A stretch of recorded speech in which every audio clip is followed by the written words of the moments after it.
Alright, hello everyone, welcome back to the channel. We are in Sioux Falls, South Dakota, and we will be doing a little drone shot of the actual Sioux Falls. So, the water's a little low and it's a little cloudy, but we'll see what we can get. It's pretty gorgeous. They have a giant city park that's all around the waterfall area.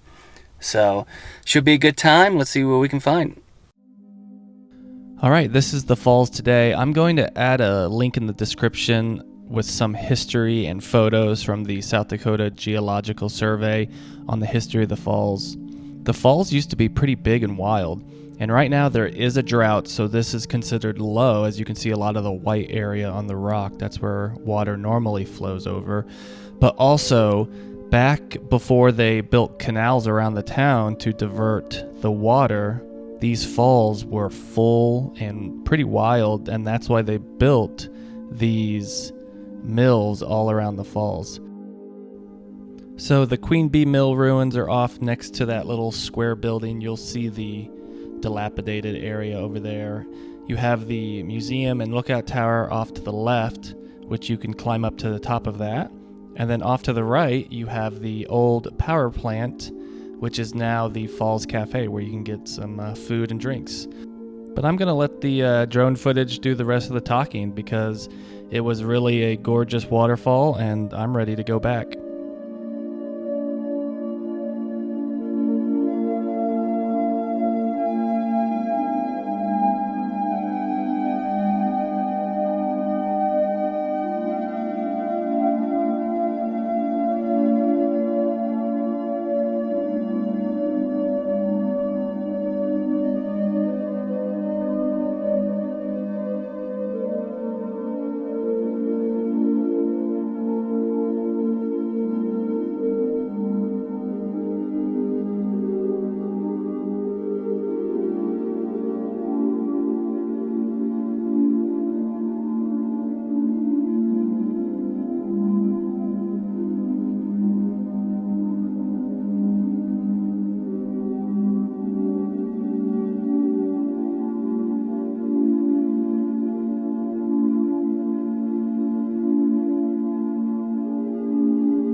All right, that went pretty good. As you can hear the air conditioner, it's really hot. It's 72 right now, but the Sioux Falls are pretty nice.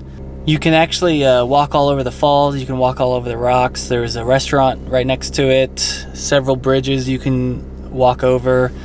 Pretty nice. And if you're a real airplane enthusiast, you can also see all the airplanes taking off too, because the airport's just over the hill here. The droning went fine. Met a guy, he's out here camping too. So there's a restaurant. There's also several kind of hiking trails all down and up the river. There's a lot to do out here. I'm actually impressed. So now I'm going to head off to lunch and hopefully have a good rest of the afternoon, and then heading back to Oklahoma tomorrow. So peace, everyone.